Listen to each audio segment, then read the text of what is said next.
Salve galera, professor Aloysio Ferro falando, cá estamos mais uma vez para mais uma aula. Hoje falaremos sobre o mundo grego. Não esqueçam também de seguir a minha página História em Questão e vem com a gente que estejamos nas bênçãos dos deuses e deusas gregas. Jovens, iniciaremos falando sobre Grécia Antiga. Grécia Antiga não, na realidade, na época não existia um sentimento único de um território da Grécia, mas existia o mundo grego, eram várias cidades-estados que antes a gente não chama de cidade-estado, a gente chama de genus, que a gente fala sobre uma questão de família gentílica, eram várias famílias em uma determinada comunidade, daí vem aquela ideia de uma árvore genealógica de uma família, não é isso? Então vem já também desse período, desse termo, e é bom a gente lembrar e salientar que as cidades-estados outrora, funcionando na Grécia Antiga, serviram de modelo para a gente. Então, os meninos gregos, essa palavra gregos serve para designar a galera que vivia na Hélade Antiga, daí eles se chamavam de helenos e eles influenciaram bastante o nosso meio, inclusive a nossa realidade hoje. Utilizamos vários termos de uma cultura clássica greco-romana, certo? E aqui na Grécia, nos gregos, a gente também utiliza, por exemplo, algo político como democracia, que tem origem, é oriunda lá dos gregos antigos, uma nova forma de fazer política, a dramaturgia, uma nova forma de arte, como também uma nova forma de pensar, a filosofia. Essa influência clássica, ela chega até nós. É por isso que, por via de Enem, por via de vestibular, a gente percebe que muitas vezes caem questões relacionadas a esses termos e puxando aí a historiografia dos gregos antigos. Então, povo bom, para via de regra, nós dividimos o estudo da Grécia em algumas partes, em alguns períodos. Daí a gente cita o período cretomicênico ou pré-homérico, claro, se cair algo em vestibular ou em prova relacionado a esse período, claro que o contexto e o texto da questão irão indicar para vocês esses períodos. Primeiro, o pré-homérico ou micênico, logo depois o período homérico, daí, logo depois o arcaico com a formação das primeiras polis, o período clássico, o estabelecimento fortal de uma situação de cidade-estado, da polis, e posteriormente o período helenístico, que a gente finda aí com a invasão do Alexandre o Grande, onde os macedônios irão dominar a Grécia. Então, galera, o que é fato é que nessa sociedade grega antiga, no mundo grego antigo, nós tivemos várias situações construídas em cultura, e essas culturas elas chegam até nós, e nós utilizamos muito dela ainda. Por exemplo, os Jogos Olímpicos de origem grega. Nós temos também expressões como cavalo de Troia, que é utilizado inclusive para um vírus, né, que a gente bem conhece aí, acusando o cavalo de Troia que vai destruir tudo, baseado também em uma mitologia, em uma história lá da Grécia Antiga, onde falamos sobre Ilíada e Odisseia.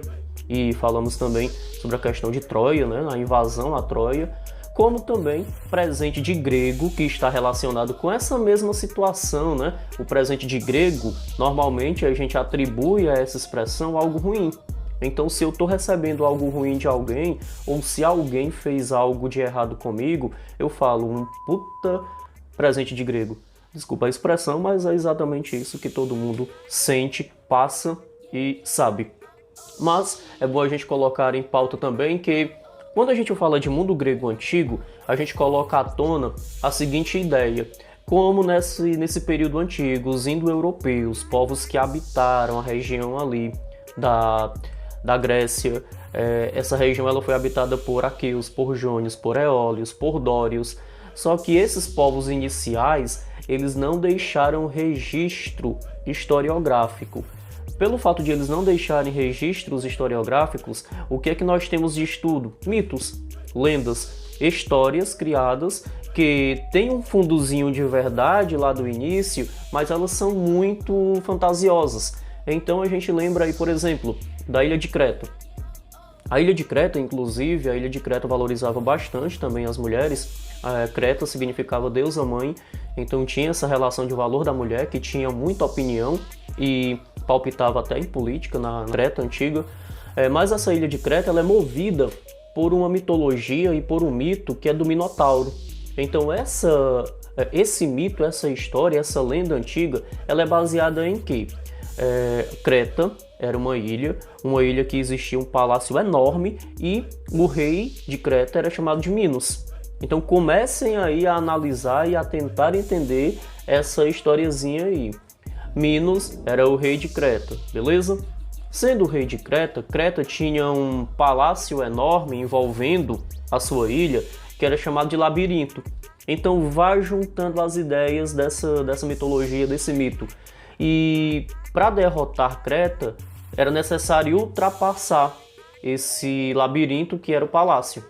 Logo depois a gente vai ver que existe a história de Minotauro e que está relacionada a um desafio em um labirinto. No entanto, é bom a gente destacar que o que a galera fala de historiografia é que existia um vulcão em Creta. E esse vulcão ele entrou em erupção e destruiu Creta. Então os gregos, os outros povos, quando foram dominar Creta, Creta já não existia como política e como exército.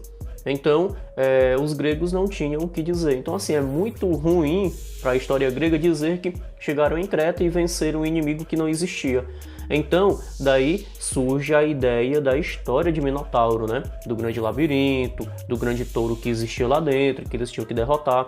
Então essa lenda, ela enfatiza a história aí antiga de Creta e da dominação grega. Então, para a gente entender melhor sobre essa lenda de Minotauro, ou Minotouro, é bom a gente lembrar o seguinte: estamos em Creta. Então essa sociedade ela tinha como marca principal as touradas, né? Então um dos esportes que eles utilizavam muito era o símbolo da tourada.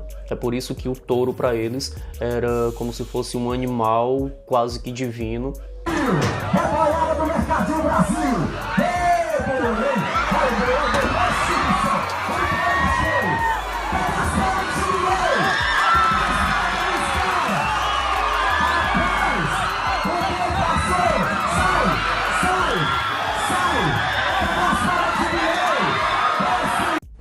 Meu Deus.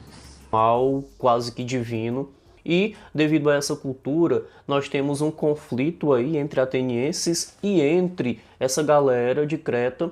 E a gente coloca o que junto com essa ideia da lenda do Minotauro? Existia, certo, um labirinto, e os atenienses, os gregos, citam que na época, o rei Minos, né, do palácio de Knossos, de Creta, exigia que 7 moças e 7 rapazes de Atenas fossem sacrificados para alimentar o touro. E eles estavam aonde? Estavam jogados dentro de um grande labirinto. Daí une as histórias de lenda com o que foi criado dentro desse perfil mitológico e do mito. Então, isso de forma alegórica serve para mostrar que na época Creta tinha uma grande rivalidade com Atenas e que os gregos temiam ao povo de Creta e ao exército de Creta. Então, por conta desse conflito, gerou-se aí essa lenda, essa historiazinha que de forma alegórica explica a importância do palácio de Knossos e de Creta para a civilização grega antiga. Outra lenda importante, digamos que um mito que criado também, é que o grande herói grego Teseu, ele foi dominar Creta. No entanto, o que é que ele coloca para o pai dele? Ele fala que se ele retornasse vitorioso e vivo, ele tiraria a bandeira do barco dele, tiraria a bandeira preta e colocaria a bandeira branca. No entanto, ele esquece. E quando ele vai chegando na Grécia, o pai dele, que tinha o nome de Egeu, viu que a bandeira estava da mesma cor preta. Então o que ele faz? Ele corre até um penhasco e se joga do penhasco, caindo até o mar abaixo. E esse mar abaixo ele fica sendo chamado de Egeu, o mesmo nome do pai de Teseu que foi suicidar. Então, percebam que as histórias de lendas, de mitos, elas acabam tendo uma significância pelo fato de que esses povos gregos antigos, eles não deixaram escrito em historiografia. Então foi o boca a boca passando as histórias das lendas, como também dos mitos. Galera, formação desse mundo grego. A primeira organização familiar comunitária é chamada de geno ou genos.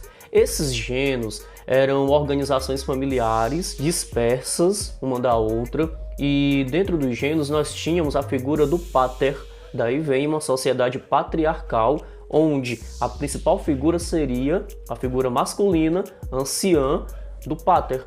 Ele comandava as leis, ele ditava as regras, ele poderia punir também dentro de seu gênero. Então essas famílias, elas se organizam de forma que elas também faziam laços. E daí a questão do frater. Nós temos as frátrias, que elas são organizadas a partir dos gêneros, porque um cidadão de uma família casa com outra de uma família amiga, e assim a gente vai ter o aumento do gênero, e logo depois as pessoas irão se multiplicar, e o aumento demográfico também vai proporcionar uma nova forma de organização. Essa nova forma de organização nós iremos perceber que é a formação das cidades-estado.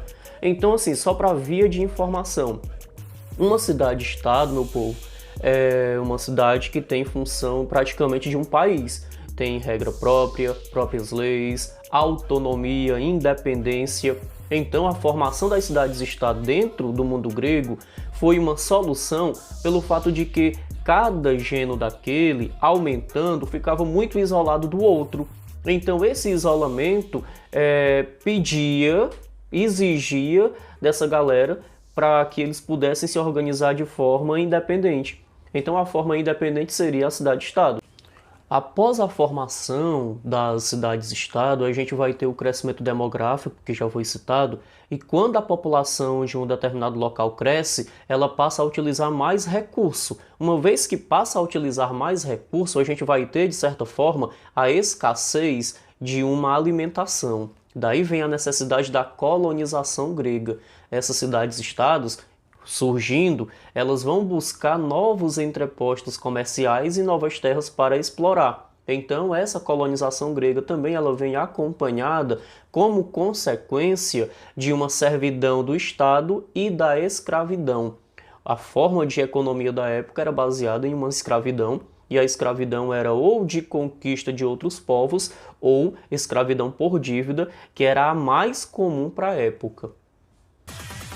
Então, galera, esse é o resumo de aula da nossa semana. Até mais, abraço e tudo de bom para todos.